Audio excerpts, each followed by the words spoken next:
Hi, my name is Nick Brubaker. I am a senior Parks and Recreation Management major here at NAU, and this is my presentation for my final paper in PRM 498C, which is our capstone. My paper was entitled "The Impacts of Waste Management on the Environment." So, the impacts of waste management has been a hot topic in today's political climate, with the growing conversations about climate change and global warming. And improper waste management can have an effect on these kinds of things and can further damage ecosystems and environments that are already damaged or that are pristine and can be damaged. So the effects of waste management can be extremely negative and have lasting effects for years on certain ecosystems and environments. Um, so waste management has been a topic recently because it has come up in 2010 when the British petroleum oil spill occurred, and not necessarily waste management, but negligence of taking care of a very hazardous substance that is very capable of destroying an entire ecosystem or an entire environment, as it did. And that oil spill took years and years to clean up and killed many lives within the Gulf of Mexico. Um, I also wanted to talk about how in the United States, particularly, we have an ongoing problem with the proper waste management of pharmaceuticals and how we dispose of those. So it was taught early on that flushing or draining pharmaceuticals down the drain would completely get rid of them, and that they would just flow out to the ocean or water treatment plants. Water treatment plants have actually had an ongoing battle with trying to get rid of pharmaceuticals that have dissolved in water. It's very difficult to get the hormone chemicals out of them when it comes to water treatment plants, and they struggle to do so. So I followed a piece of literature done by National Geographic that was studying the effects of pharmaceutical disposal on smallmouth bass within the Missisquoi um, National Wildlife Reserve in the Pacific Northwest. Um, it ended up that they found a overwhelming population of male smallmouth within the waterways of the National Wildlife Refuge that were actually intersex. And what that means is they were male smallmouth bass who were developing female sexual reproductive organs because they were exposed to pharmaceuticals that had dissolved in the water and had a growing amount of estrogen. And that estrogen would go through their gills and they would start to develop different female reproductive organs. So, what literally happened was that these male smallmouth bass couldn't reproduce with females because their reproductive organs didn't work, and the males were actually growing female eggs within their bodies because of the exposure to estrogen within the water that was contaminated with pharmaceuticals that had been flushed or drained into these waterways. It was also super concerning because this was a national wildlife refuge, and it was thought to be pristine and untouched by man, well taken care of. It's the Missisquoi Wildlife Reserve was one of the most pristine and well taken care of wildlife reserves in America. So it was alarming to see that many bass were contaminated with this kind of exposure to pharmaceuticals that were improperly disposed of. So this was a big surprise to scientists who were just like catching on to what was going on, and they eventually concluded that there's no way that it is of natural causes, and that it was actually the exposure of um, pharmaceuticals to these fish that were caused by humans. So there's no natural way that this could have happened, especially in the sheer number of fish. that it happened to. Um, I believe the number was 60% of male fish that they caught out of this waterway. 60% of the male fish that were caught out of this waterway were developing some sort of female reproductive organ because of the exposure.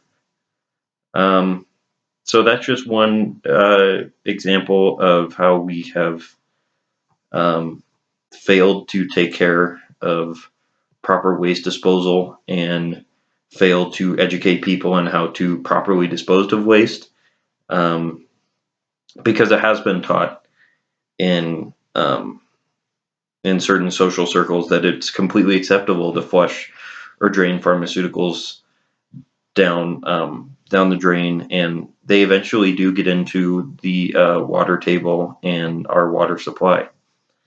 Um, so it was super concerning to see that in a national wildlife refuge. Um, but scientists also realized that that national wildlife refuge waters were connected in a multitude of different ways to different waters that could very easily be exposed to pharmaceutical waste. Um, there was a quote from Luke Iwanowitz with the U.S. Geological Survey that said, "There are truly no untouched areas. I think that the takeaway here is that everything we do, everything we use or put on the land ends up in the water at some point," which is a crucial thing to keep in mind, because if having that in the back of your mind, you're now more aware of um, certain things that you're disposing of and how you dispose of them properly, because it is true that and anything we can put or anything we use on the land will eventually end up in the water or in the water table at some point. And as I mentioned earlier, it's extremely difficult for um, water treatment plants to remove dissolved pharmaceuticals from water. And that's not only for, if they were to do that for fish, like in this case with the smallmouth bass, but that's also for human consumption. It's extremely hard for them to remove pharmaceutical waste out of water for us to shower in or drink, or if you go to a restaurant and get a water, it's the same sort of thing. Um, so pesticides are another one that has been proven to leach into water tables on numerous scenarios and have had lasting effects on fish and aquatic life as well. Um,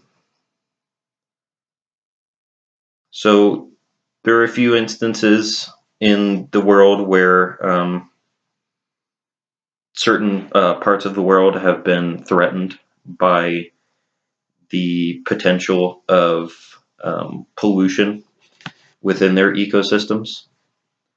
And Lake Baikal in Russia is one of these waterways. It actually holds 20% of the world's freshwater supply, which is, I mean, that's 1/5 of the world's freshwater supply. And there was a large corporation within Russia that was thinking about developing a paper mill alongside the shore of the actual lake, which would cause obviously an immense amount of pollution into the pristine waters of Lake Baikal. Just to give you the dimensions on Lake Baikal is over 395 miles long, and at its deepest point is over 5,300 feet, which is, I mean, a mile deep at its deepest point. It's one of the oldest lakes in the whole world. Um, and again, it holds 20% of Earth's freshwater supply. I don't know what we could do without that kind of resource. Um, it holds over 1,700, 1,800 endemic species. And what endemic means is that those 17 to 1,800 species of life are native to that waterway and are only found in that waterway. So if you think about, if you were to build a paper mill that would cause, an enormous amount of pollution into this lake, it could threaten 1,700 to 1,800 different species that can only be found in that ecosystem, which is truly unbelievable. Um, Lake Baikal is also home to the um, the only species of freshwater seal. Um, so it was the paper mill was in discussion for being being built along the shores of Lake Baikal. The people within the towns around Lake Baikal, which is a huge lake, so there's many towns that focus on fishing and different things, relying on the lake for their living. Um, but some of them were for it because they'd get jobs at the paper mill, and some of them were against it, knowing that the pollution um, would be more than destructive to that whole ecosystem. Um, so, future considerations when it comes to addressing the ongoing issues of pollution and waste management can be tough and maybe even an impossible task to tackle in full. So, future considerations for me would be the increased education of people when it comes to proper waste management and proper disposal of waste, and how they can do a better job in going about that.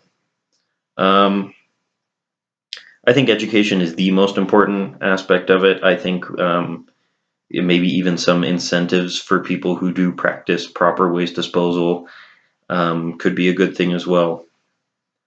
Um, I think America, as a country, has done a good job compared to scores of other countries that really don't do a good job when it comes to educating their citizens and uh, companies and corporations that are there and practicing proper waste disposal to conserve and preserve their ecosystems and environment. Um, so I wrote about this topic because it's sort of passionate to me.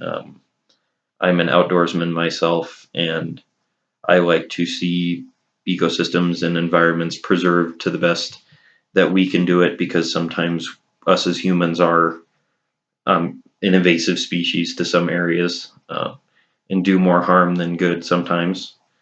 But so it was just passionate to me, and I thought it was something that needed to be focused on, because there is the growing conversation of climate change and global warming that I think needs to be discussed a little more than it actually is. But I realize there's scores of other issues going on in the world right now. But I think it's important to me personally. Um, but yeah, I think education could be the best way to get the word out about how to properly um, take care of waste disposal, and making sure that we preserve national wildlife refuges, that we preserve 20% of Earth's freshwater supply, and that we focus on leaving the world a better place than we found it, I think is what I'm trying to get at, and what I'd like to see happen, which is it's an uphill battle, but I think if we start chipping away at it, we can get there eventually. Thank you, and thank you for listening to me.